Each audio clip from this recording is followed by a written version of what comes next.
welcome to another episode of SaaS Leaders Lounge. And today we're joined by the VP of Go-to-Market for a leading Web3 security company called CyVers. Hi, Michael. How you doing? Hey, Paris. I'm good. Happy to be here. Thanks for having me. It's a pleasure having you here. And I'm really intrigued to learn more about the blockchain and Web3 security space. It is obviously an industry that's growing rapidly. I do have some investments of my own in platforms like crypto.com. So I'd love to understand, the security element and how, cyvers are helping companies and individuals to keep their wallets safe. Yeah, I would be more than happy to share that. Perfect. So just to start with, Michael, you've got an extensive background. You came from the military and you've done a lot in the fintech and cybersecurity space. So I'd love to first understand, your early childhood, what got you into technology and, how you've started to kind of adapt your career around building go-to-market strategies for leading startups. Sounds good. So maybe a few words about myself. You asked me about the beginning. I'll go directly to the end, not to the end, to nowadays, right? So my name is Michael Pearl, working with Cyvers, as you said. I live in Israel. I'm married and I have 3 kids. And I'm a lawyer by trade. That's where I basically started my professional career. Nobody's perfect, right? But in terms of technology and more specific crypto, I remember back in the days in around 2013, I started to go into these crypto events, right? These small meetups. Back then, you didn't have DeFi, you didn't have NFTs, DeepIn, DeSci, all those cool things. It was only Bitcoin, right? And the meetups back then, it was basically 4 geeks in a room trying to convince you to take paper wallets of Bitcoin. And actually now, in hindsight, I wish I would have been more convinced back then to take more wallets. But yeah, there I basically came to know about Bitcoin, about decentralized finance, all this concept of decentralized money and so on. And I became fascinated by it. And I will tell you later about my career basically, but I kind of gradually got dragged into it and went down the rabbit hole. And now I'm really hands on crypto, blockchain, and everything that is related to it. A big chunk of my time is invested in it, whether it's my day job or stuff that I do in my leisure time. It was a gradual process, but I'm really happy that I got into this very innovative space. And I'm sure that it's the future. We'll talk about that in a second, I believe, but I'm sure that, some of your listeners who might be not very interested or knowledgeable about crypto and blockchain, I'm sure that as time passes by, they will be dragged into that, whether they want it or not. I agree. And, when I first heard about cryptocurrency was probably as early as 2006, 2007, when things were really just beginning. As you mentioned, the original coins that were around back then, it was Bitcoin. I think they were trading at $50 a coin at the time. And now if we fast forward almost 20 years, look, the value of the coins at 60, 70,000, at its peak. So there's definitely a lot of traction in that market. And just from your own understanding, I just want to understand, for me, in terms of the industry, would you say that it being decentralized is a good thing for the industry moving forward? So back in the days, the word was decentralization, and until very recently, people were thriving and the company were thriving, and that's the way that they would position themselves of becoming fully decentralized. That was the notion, right? But I think that nowadays the industry has matured and people understand that you cannot be fully decentralized, that it's a dream that you cannot accomplish. And there are a lot of good things in the middle, right? And it's up for every company to decide where it wants to place itself. And it's up for every community that invests in the company, whether it's by just using the product or investing in the token, to decide whether this point is where they want to be in terms of decentralization. So decentralization is a feature. It's not It's not something that should be a breaking point for people to use the product or for a company to create the product. I agree. And just in terms of Cyvers, their products and their offerings, from what I understand, they are a next generation blockchain threat prevention and security auditing solution in some ways.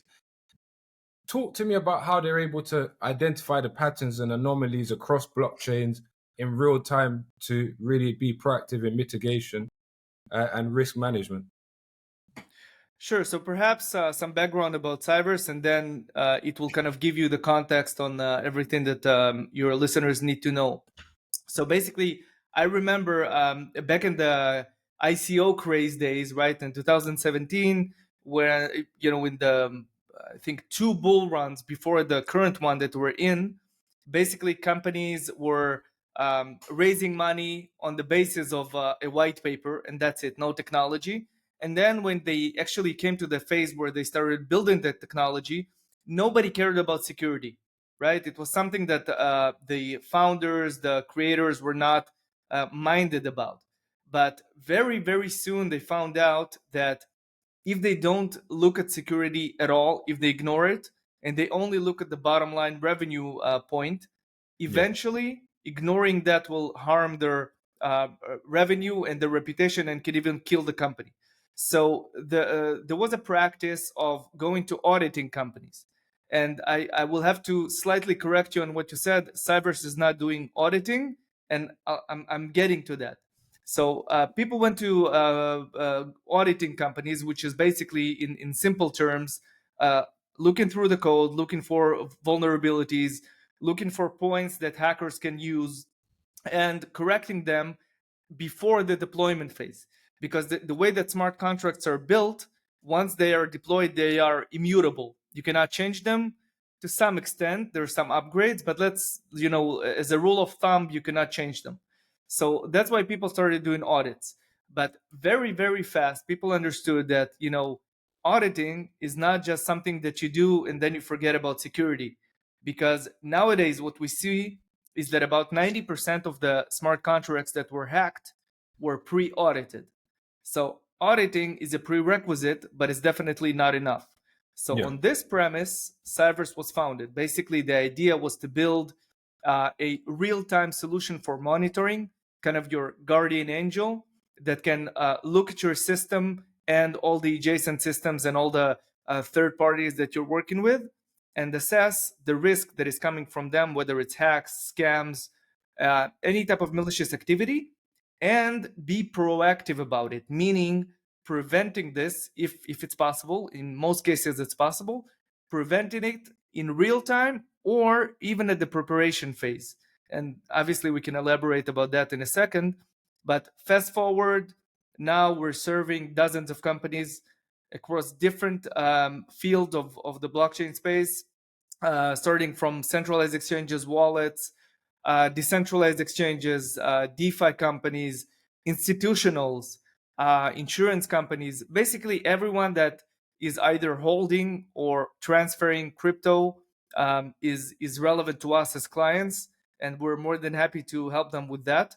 I think that we've saved quite a few millions of dollars for our clients, and obviously we saved them some huge reputation crises by preventing all the malicious activity that was addressed towards them. And Michael, for you to be able to help these customers, was it fundamental that you had more than one solution in the portfolio? I know there's the Vigilance solution, which is more of the threat intel platform, and then the Address Shield, which is the proactive security. That's just two of them. So when the company was founded, was it founded on the 4 or 5 key solutions, or did it start off as a threat intel platform and then it kind of built up and had more offerings around it based on the customer needs? So obviously, in the beginning, the focus was on securing proprietary assets for specific companies, right? So let me give you a specific example. If you are a DeFi project, then let's say you have a set of, let's say, 5 smart contracts that you deployed, and they are the infrastructure of your system. And then you have a few wallets where you hold your treasury and perhaps other funds of the company or of the clients. And naturally, you want to secure all the above, right? And that's what we started from in monitoring these specific addresses and securing them. But then we figured that the amount of information and the amount of data and the amount of real-time assessments that we have can give us a wider picture on entire blockchains, right? I'm not even talking about the ecosystems and specific projects, but we actually see in real time as we speak now, our SOC, our Security Operations Center, processes millions of different transactions that go through several different blockchains, and we see everything. And then what we did, we built several AI models that were trained with typical behavior of malicious actors. So, for instance, a hacker has a typical behavior of how he or she prepares the hacks. Actually, I read something today about two brothers being convicted in the US for stealing $25 million in a hack. I think it was in Ethereum. And eventually, this hack itself, it took them 12 seconds, but the preparation took several months. Now, after very, very long years of studying how hackers think and act, the founders basically were able to assess and to kind of structure what hackers do, what scammers do, in order to execute their malicious intentions, right? So the AI models were trained upon that. And how it works is that we're scanning all those blockchains and we have sensors that detect anomalies. And then the anomaly gets picked up, it gets analyzed by the AI model. And actually, our founders have several patents on AI technology coming from the more traditional industry, by the way, not from Web3. And these very powerful models can tell you in a split of a second whether this transaction, this activity was a malicious one or not, and they can classify it. So just like that, they can tell you, listen, it's a smart contract vulnerability at the preparation phase, meaning that it is being executed right now. We can stop it, and that's what we do. How cool is that? It's very cool, and I guess even for myself with my wallet, I would want to know that if I'm working with a company like Cyvers, that they are able to in real time detect these problems, not after the fact. I know sometimes that is the situation, but for the most part, you want to be confident that the partners that you're working with are able to identify these problems and anomalies very early, so that you don't have to stress yourself out working out where this money's gone and how to get it back. And that brings me to another question, just based on the industry as it is today. How difficult is it for people that have investments in cryptocurrency, if they did lose any of their funds, how easy is it for them to trace those transactions and claw the money back as such? Yeah, so there's a saying that you cannot put the toothpaste back in the can, right? So it's I wouldn't say it's easy, right? But there are ways to prevent it if you're doing this early on, right? And if you work with the right partners, But if you usually what people do, just again, regardless of if it's Web3 or anything else, we as human beings were not very minded to dangers and to threats that surround us, and usually we don't prepare ourselves and we don't put the handrails before something happens, and then when it happens it's very, very hard to mitigate this, right?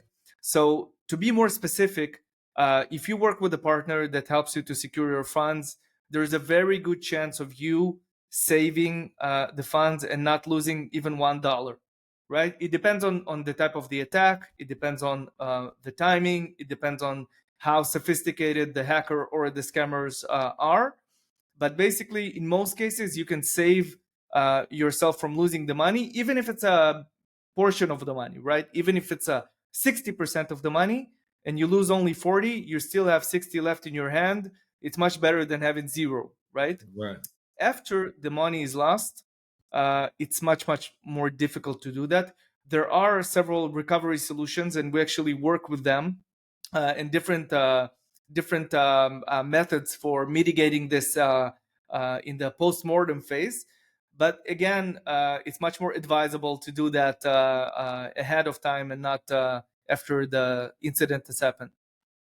Perfect. And in terms of for the organization, how important is it to be involved in the community of cryptocurrency? Because I've seen a lot of posts and articles where cyvers have been able to, mitigate a lot of risk and, losses of wallets. And in one case, even me and you discussed it previously, where you talked about a massive case of $68 million dollars worth of cryptocurrency being in the word address poisoned was the scam, right? But I want to first understand what that scam is because I have no idea. I'd love to understand more about it and how you guys were able to detect it.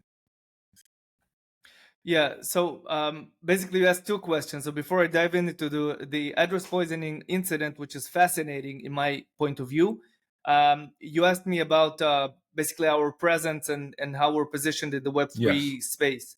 So I can tell you that we're fortunate enough to get a lot of attention and in-depth attention. I'm not only talking about coverage, both from the crypto media and also from just regular individuals on Twitter, on Telegram, LinkedIn, so on and so forth, that are consuming our content and asking questions, engaging with us.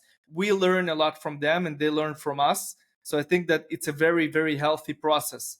I really urge your listeners, to Google us. There is no week that goes by without us being mentioned in the news. Now, it's not due to PR. We never spent a dime on PR. We basically are, I'm saying this humbly, we're doing a good job at spotting all those incidents in real time before most of our competitors, which I respect very much, but usually we're the first. So I'm sorry about that. And in some cases, we're the only ones. Actually, in 50% of the cases, we're the only ones to spot incidents. And as you can probably imagine, if it's a centralized exchange or a wallet, oftentimes they can kind of hush the incident and kind of swallow the amount of money that was stolen to prevent this from hurting their reputation. So we are the ones that are uncovering this. We're not doing this to harm anyone. We're doing this because we believe that transparency is important for this industry. Maybe we can talk about this later, but I think it's crucial for this industry to be transparent if we want to draw the masses. Me and you are not enough. We need to get the aunts and the grandmothers and the kids and everyone to be involved in it. And we believe that we have a very significant contribution to it by uncovering these stories. So yeah, so definitely, I really urge you guys also to follow us on Twitter. We have a handle called Cyvers Alerts. It's kind of the go-to place for knowing every malicious activity that is going on in real time, and we're getting a lot of response there. So that's with respect to that. What was the second question? Remind me. The second question is really about the sophisticated attacks which are address poisoning. I want to understand what it is in depth and how you guys are able to spot and mitigate them effectively. Sure. So address poisoning, which is a very cool name for just saying a scam, right? It's basically bottom line, the idea of you sitting down in front of a computer, drinking your coffee, going to an address that you already know it, right? So it's either an address that, let's say, I want you to send me money because I gave you design services for your podcast, right? Yeah. So I'm giving you my crypto address, my wallet address.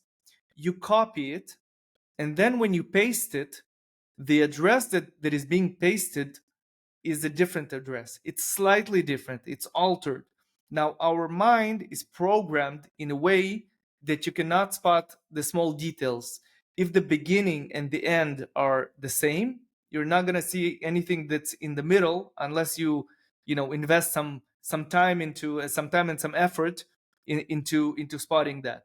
So based on that very basic psychological premise, people are copying and pasting, and they don't know that when they paste the new address, it's the address of the address of the hacker. Now, as you can imagine, if you look under the hood, there's a lot of work to be done for it to be successfully executed. I'm not going to go into all the details, but let's just say there's a very significant preparation that is being done for that.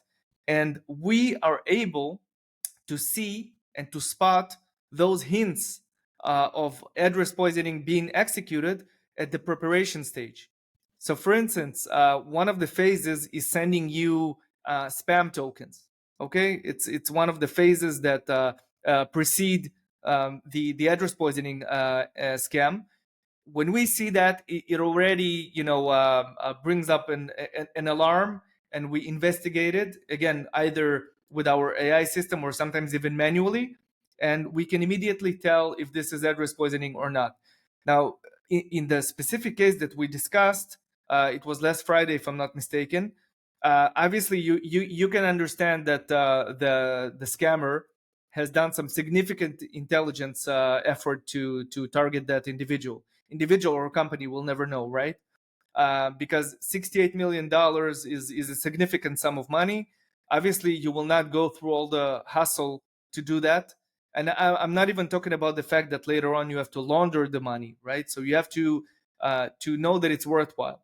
So we can imagine that this individual or company were spotted, tracked.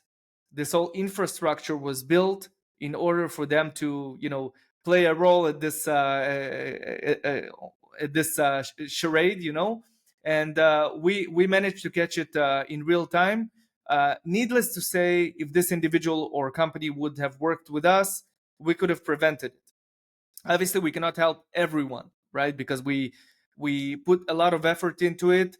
We do serve the community on the information level, right? Of letting them know after or during this happens, during this thing happens. But in order to efficiently prevent it, we need to work with that company or individual to help them mitigate this and to help them prepare themselves for such an incident. Perfect. And from your own perspective, two things I wanted to cover there. So you mentioned the address poisoning piece. When they're executing it, they're changing a slight piece of the address that the person is copy and pasting. Is this literally, because obviously from my experience, the code that you're copying is very long. So obviously I can understand why people look at the beginning and the end. Is it physically that they're changing one letter or number in the middle? Embedded in it is a different code as such. No, it's not a matter of one letter or two letters. They prepare a separate wallet that has a very similar. Yeah. It's not a code. It's an alphanumeric sequence, right? Yeah. That again looks very much the same, but it is slightly different. To be perfectly honest, I don't know if it's one letter or two letters, but it's a very, very minor change, minor alteration, and at the end of the day, you will never spot it in real time. So there are ways to mitigate this, even as just a regular person that will probably not work with us, because if you don't have a significant sum of money in your wallet, you will not do the proper steps. But what I can tell you is you always need to be careful, especially when you have this practice of copying pasting. That's something that you need to be very aware of, and not just hit the send button as if nothing happened. And from a perspective of when the attackers are targeting an individual or a specific wallet, I guess is it fair to say that they don't know the exact balance of these accounts? They're simply just tracking them to see the volume of their transaction and kind of making an assumption on what the balance is and if it's worth the preparation to kind of execute that attack. So the basic premise of blockchain in general is the decentralized ledger, right? So everyone can know what's the balance of a specific address. That's the whole idea behind it. you usually will not know who is behind this address, right? You never know also whether a person owns several addresses, right? So you can have $50,000 in your wallet, and I will think that that's all the funds that you have, but you may have $1 million in another wallet. So they do know the balance of the wallet. And again, going back to what I said earlier, that's what makes the wallet lucrative for them to kind of go through the effort of triggering it. But they usually don't know the identity, even though in many cases they do know, and that's why they can hold the money as ransom and then contact the person and tell them, listen, if you want the money released, you should do this and that, because it's not that easy, and we can talk about it separately, but it's not that easy to launder this money. It is also something that we track, because another service that we provide to the various clients that we work with is basically address reputation scoring, meaning that you can type in an address and I can tell you everything that is related to this address if it had any malicious interaction. So if a specific address was involved in hack, scam, money laundering, even if it's a kind of a by affiliation, I can tell you that. So we Interesting. also track the wallets post-mortem to see what they're doing. So oftentimes they don't really know the identity. Sometimes they do, and they use this knowledge to blackmail the person. It's a dark world when it comes Yeah, to malicious activity in Web3. I agree. And to be honest, I think it's very interesting what you mentioned there on, the feature where you're able to score different addresses, because if a company is, looking to interact with new partners, for example, you want to kind of know if they are verified as such, and if they are, have any affiliation to fraud or security companies that are not able to secure them. But in terms of a question I have is around proactive Web3 security. Can you tell me a bit more about how Cyvers are approaching Web3 security? And I know earlier you mentioned a bit on how they're leveraging AI and ML technologies, but I just want to understand in your own words how you guys are really using Web3 security to enhance the industry. So how we go about things and how it works in real time, the fact that we're scanning the blockchains and the AI models process them, and Yeah, then we can issue an alert to the client. What happens then is that the client usually has its own mitigation processes, right? Every company, again, regardless of the exact alert, every company needs to have some sort of crisis management kit and procedure, right? And that's where we tap in. Basically, we are triggering this procedure, whether it's automatic or manual, and we're helping them in real time to know when to act. And we're also helping companies, some of our clients, we're also advising them with how to go about such incidents. And we're simulating those incidents in order to prepare them for D-Day, right? And basically what happens is that if they have a strong enough procedure, if they have a good enough technology that can automate this procedure, and then we step in, and our job is to let them know as soon as possible, and better sooner than later, right? And once something like that happens, they activate the mechanism and they can save the funds, they can save themselves from the hack. And that's the idea behind it. We see it, I wouldn't say on a daily basis, but we see it quite often, and we're very fortunate of being able to help our clients in that way, because I believe that, and again, we can talk about this separately, but you asked me a little bit about the future of the industry. I think that we must find ways to make the industry more secure, whether it's secure from hacks, scams, malicious activity, phishing, rug pulls. There's a huge set of wrongdoing in this industry. I actually believe that it's a very small portion of the industry. And, oftentimes people look at crypto as a crime-driven economy. It's wrong. 99% of crypto is doing good for the society, but we need to basically eliminate the bad actors and that's our mission, and we're on a mission to do that, to promote basically this mass adoption that we're talking about.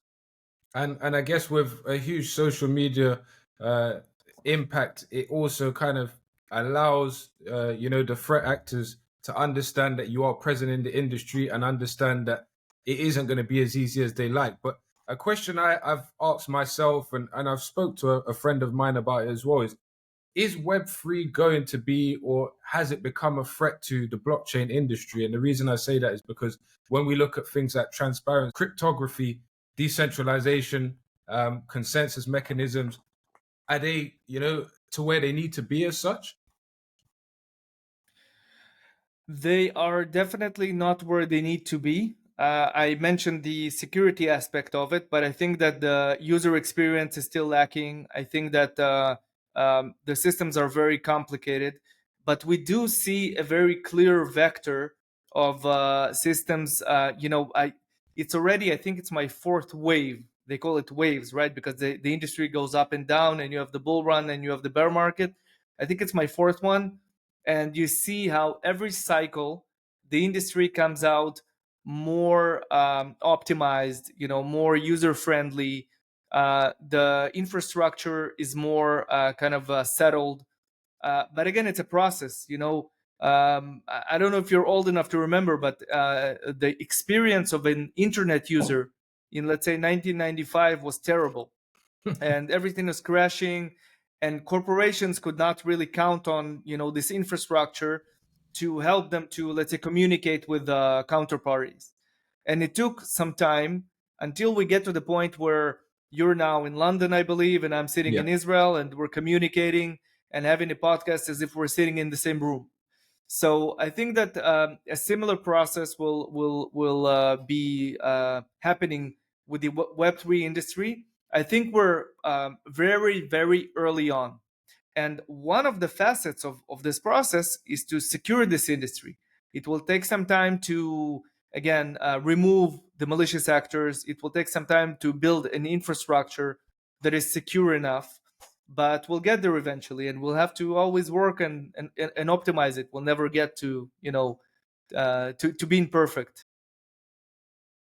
I agree. And I also believe that, as you said, as we go through these waves, the industry tends to auto correct itself with increased knowledges that we find out through these attacks and these breaches. We're able to adapt and enhance the security and the approaches that users have to go through. But a question I have as well is around multi blockchain coverage. And I know, Cyverse covers and tracks activities across, if I'm right, 8 or 9 different blockchains in real time. I was only familiar with 3 or 4 of them, if I'm honest. Ones like Ethereum, Optimism, Linear. Those are the ones I know. Polygon. The others, not so much. So, how important is it for Cyvers to be able to ensure comprehensive coverage and adaptability of these different blockchains? Blockchain right now is very decentralized and fragmented. It's not only decentralized in a sense that every wallet is, basically on its own, and it is its own bank and its own identity and so on. It's also decentralized in terms of the communities. So we're not going to go into the history and the philosophy of that, but Yeah. basically, right now you have huge communities, some smaller, some bigger, across different blockchains. And this will not change in my humble point of view. I think that at the end of the day, you will have different communities. And the idea now, as service providers like ourselves, is to being able to serve all those communities and to create solutions that are across the board, that can address horizontal issues within each blockchain and each community, but also having the ability of working on a more granular level within each blockchain. And that's what we're trying to do. And just to be perfectly honest, creating an infrastructure that can service 9, 10, 12 different blockchains, it's a very expensive Difficult. thing. It requires a lot of effort, a lot of knowledge, and it's not something that you just set up and forget about it, right? You need to constantly work on it and improve it, because all the blockchains are being upgraded. But at the end of the day, right now the industry is multi-chain, and you have to be there if you want to be relevant. So that's what we understood very early on, and we're constantly adding more blockchains. I can tell you a scoop here that we will be adding Bitcoin very soon, Exciting. and we will be adding more and more blockchains, getting more communities to become more secure. And just a quick question is, would you say that when you're analyzing a lot of these attacks, do you find that attackers are targeting some of the smaller blockchains than, the more popular ones like Ethereum? Do they find it easier to breach than the larger ones? Or would you say it's very diverse and equal in the amount of attacks across the different blockchains? That's actually a very good question. We're actually, right now, as we speak, we're conducting a research with our analysts, and we're trying to figure out how the attack vectors and the attack incidents are spread across different blockchains and communities, and also types of industries, right? Because you have the lending industry, and you have DEXs, and you have decentralized exchanges, rather. So I cannot give you a conclusive answer right now because we're now working on the data. By the way, I would be more than happy to share the research with you once we publish it. Uh, but I can definitely say that hackers are targeting everything. So just to give you an example, Base, which is a relatively new blockchain, right, by Coinbase, it's new, but it has already suffered. I mean, projects that has built on top of Base have already suffered quite a few incidents. Needless to say, Ethereum, I cannot even count the amount of incidents that took place there. Basically, I think that hackers care much less about the size of the blockchain or the project. They care more about the ROI, because Yeah. at the end of the day, they need to see that the target is lucrative enough. Yes. And you have to remember that preparing a hack is also something that is very expensive. So they, just like any other company, they look at the P&L, and they need to figure out if it makes sense for them to hack this wallet or not.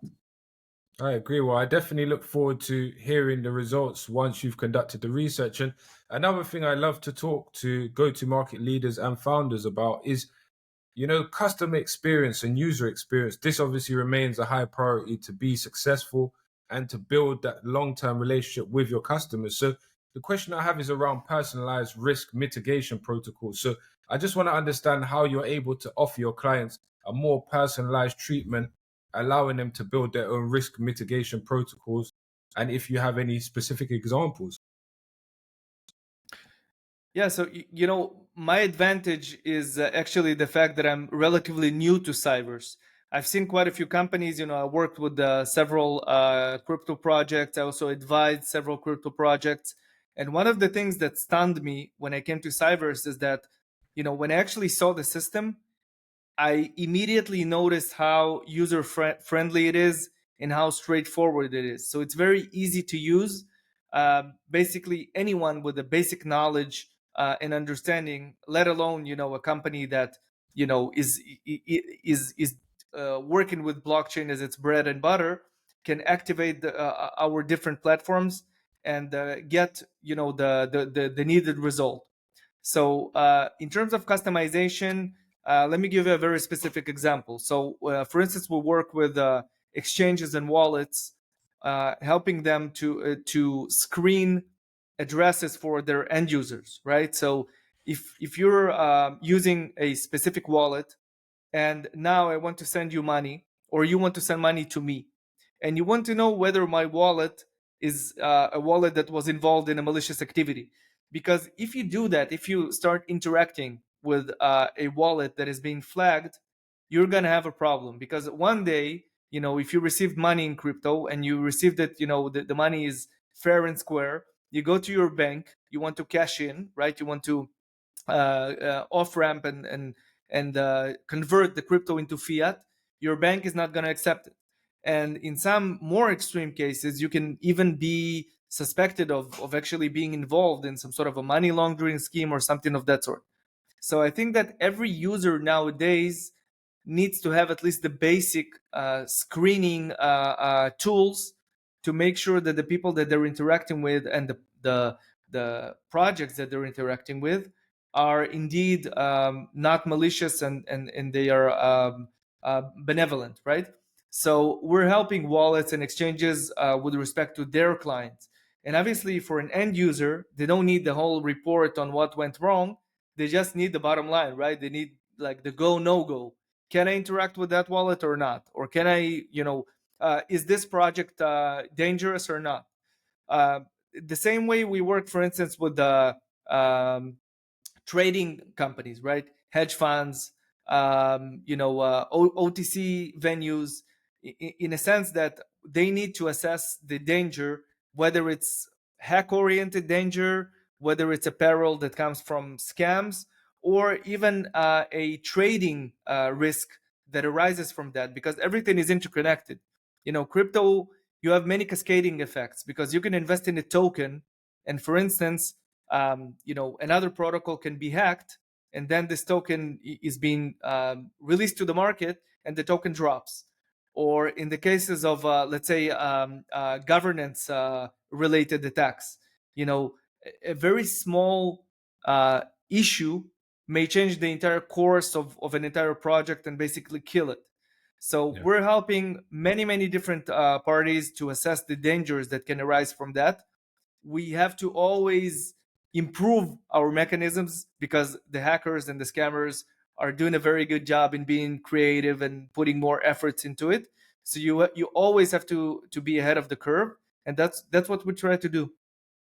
Thanks, Michael, for sharing that. I was about to ask you as well about some of your success stories with your customers specifically, but you was able to kind of go into that from the question. So that's great. And another thing I wanted to ask you personally is me and you had a conversation before. You spoke to me about Consensus, which for those that are listening don't know is a huge conference for, enthusiasts of cryptocurrency. So the question I have you been able to attend a few of those conferences, and what are some of the big discussions there at the moment and some of the key learnings that you found when you attended these conferences?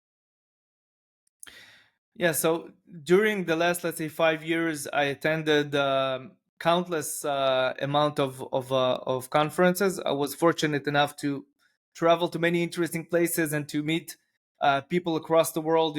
Asia, the U.S., Europe, the Middle East, and so on. And specifically, Consensus. It's going to be my second time in Consensus. I don't know if it's going to be aired before Consensus starts, but we're going there, me and the co-founder and CTO, Meir Dolev.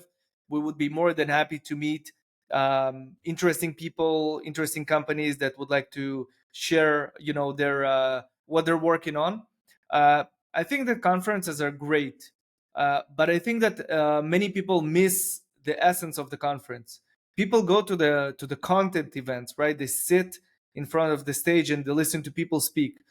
To be perfectly honest, and I actually organize conferences myself. I organized huge conferences in different locations around the world: Hong Kong, London, Dubai, and so on. I think that the essence of a conference is the networking, because nowadays we talked about technology. You can watch any speech, any keynote, any panel. You can watch it later on YouTube or on any other platform. I think that the main essence of a conference is the networking. You get to meet people, interesting people working on interesting things. You get to learn from them. You get to build and to create business opportunities. So I think that my advice to your listeners, again, whether they are from the Web3 field or not, is to engage in conferences and actually listen to people. Right? I think that's the biggest advantage of going to a conference, especially an international one. I agree. And conferences I've really enjoyed recently as well, going to a few of those. I've never been to Consensus, but I guess as time goes on, it will be something I want to get to at some point just to learn more from different organizations about how we can improve our stance in the crypto space and where the trends are heading. But in terms of your perspective from a global standpoint, what do you foresee as the intersection of regulatory environments and blockchain security and how it's going to evolve over time? Yeah, so what we usually hear in the news is more. I told you I'm a lawyer myself, so we see a lot of focus on the security law side of things, right? Every time you hear the SEC, Gary Gensler, in London, it's the FCA, right? You hear about the kind of more securities oriented side of things. But to be honest, there's a huge effort that is being done by the regulators on the compliance side of things, right? And during the last 5 years, there were very important legislation and other regulatory moves that have been passed, and basically it brought it to the level that nowadays you will not see a crypto exchange without a KYC, except for some smaller Yeah, actors.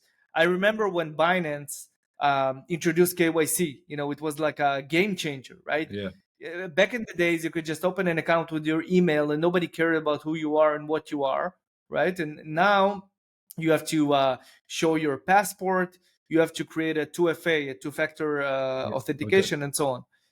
So compliance wise, I think that a lot of work has been done, especially with respect to money laundering, anti-terror funding. Again, not enough, but they need to do more than that. But there was a significant progress. What I think that is really lacking, and that's something that is related to what we're doing, is regulation and clear regulatory guidance on what a company needs to do in order to make it more secure, right? Because a company invests a huge amount of money into figuring out, whether the screenshot of the passport of the user is good enough in terms of the quality and so on, but it doesn't invest a dime into making its infrastructure safer. And then what happens is that in 12 seconds, or even at a split of a second, all the money of all the users that went through this beautiful KYC process are just gone, and then the company needs to face criminal action and civil action and so on. And obviously, the company is done in most cases. So I think that the regulators need to get there. I'm a pro free market person. I'm quite close to being a libertarian, but I do think that crypto, at least at this phase, needs at least some basic guardrails to make sure that clients' funds and even treasury funds of the company are being secured in the right manner. I agree, and even what you mentioned earlier about KYC, I've seen over the last 2 or 3 years just on my wallet. I'm not going to say I have any significant amount, in there, but I regularly get asked to update my passport and my personal information as well to make sure, from a security standpoint, that I am still the owner and that all my records are, aligned to what they have on the system. But just as we move towards the end of the podcast, Michael, I just want to mention a few things. I know that you've had your own podcast or have your own podcast in at the moment. So just want to understand if you're interviewing, leaders in the space as well, and what advice you've been given or heard that has really stuck with you. First of all, another advice that I can give to your listeners is that if you have something that you're passionate about, and if you have an opinion about things, and obviously if you have even the most basic connections within a specific realm, I would really advise you to build your own podcast. It's something that, again, we spoke about technology. The cost of this is close to zero, right? This microphone that I'm using right now is not something that a regular person can't afford. And I think that the podcast is an amazing opportunity to meet people, to learn from people, to help people make themselves heard and articulated. And it's a great experience. I learned. I interviewed me and my partner. We interviewed founders, CEOs, lawyers, regulators. We even interviewed an Israeli parliamentary. Um, people from Binance, people from Fireblocks. It's a fascinating journey, right? If I had more time, I would recorded more episodes. Unfortunately, I have my hands full with the work and the family. But podcasting is a great experience. It's also great for personal positioning, and that's something that nobody should be ashamed of, right? People have to, if you have something to say, you should say it out loud, and if you have an audience that wants to listen to it, then you're fortunate enough to have a community. I agree, and the podcast was something that I was passionate about, and I've been able to speak to leaders and founders across all different areas of cybersecurity, and I've learned a ton of things in under a year. So I definitely agree that there's a lot of value to be had, not just for myself but also for the wider community. And a question I have to ask every guest is, what are some of the biggest lessons you've learned in your career to date?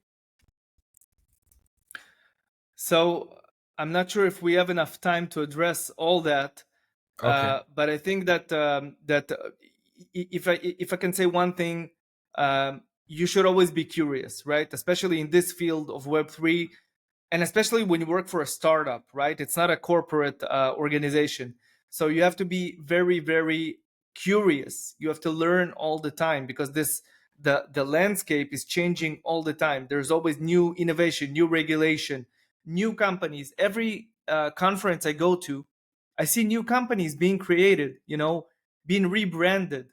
So you have to be curious, because if you're not curious, you're not gonna stay ahead of the curve. You're not gonna learn. You're not gonna know what you need to know. And that's my message. That's what I learned. Thanks for the insights. And just as we get to the end of the podcast, I just want to ask a question from our last guest. And Yeah, sure.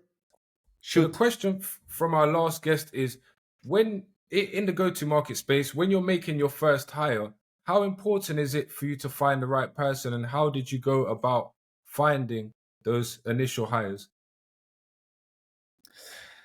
So again, as I told you, I'm a little bit new to Cyber, so I didn't have the chance to hire people yet in my current position. But I have a very extensive experience in hiring people. I think that in this space, you need to have a very healthy combination of people who are knowledgeable, because you need to know a lot, right? As a crypto person, you need to be a techie, even if you don't have the background. Like, again, I don't have the technical background, but you need to be a techie. You need to be on some level, you need to have financial education and understanding. You need to have a legal understanding. So you need to have at least those three, and then some, right, to succeed. So the knowledge is key to succeeding in this industry, and to work into to being an efficient worker for the company. Also, I think that before everything, you need to have the right character, right? I told you, you need to be curious. This industry is crazy, and you need to work hard. You need to stay ahead of the curve. It's not the type of job that you do 9 to 5 and go home and forget about it. The crypto doesn't stop on the weekends. That's what they say. So Yeah. same thing with working in crypto. Thank you for sharing. And as I know you're pressed for time, could you just share with us a question from that you would like to share with our next guest, so I can ask that in our next podcast? It's a good question. So, what I would ask, I'm really curious about learning. Again, I would ask that myself and my colleagues, right? Where do you view your company in 5 years, right? Because I think that every company needs to have kind of a lighthouse that they need to strive to get to, right? So something that guides them, and basically the reason for them doing what they do. So I think that that's what you need to ask. And if the person is able to articulate where he or she sees their company in 5 years, I think that it means that they're in the right place, and that eventually everything will work out. I agree. Well, Michael, thank you for asking the question. Again, thank you for your time and in joining us. It's been a pleasure to have you. And for anyone that does want to hear more about Cyverse, I guess they can tune in on X, LinkedIn, or visit the website to learn more about the latest trends and how you guys can help them secure their blockchain. Yeah, Paris, thank you so much for having me. You guys are more than invited to engage with me again on X, on LinkedIn, to look up Cyverse, follow us on Twitter. And again, thank you for the opportunity. It was an amazing conversation, and thanks for your listeners for listening. No problem. You take care, Michael. Have a great day. And to all the listeners, thanks for tuning in. Thank you.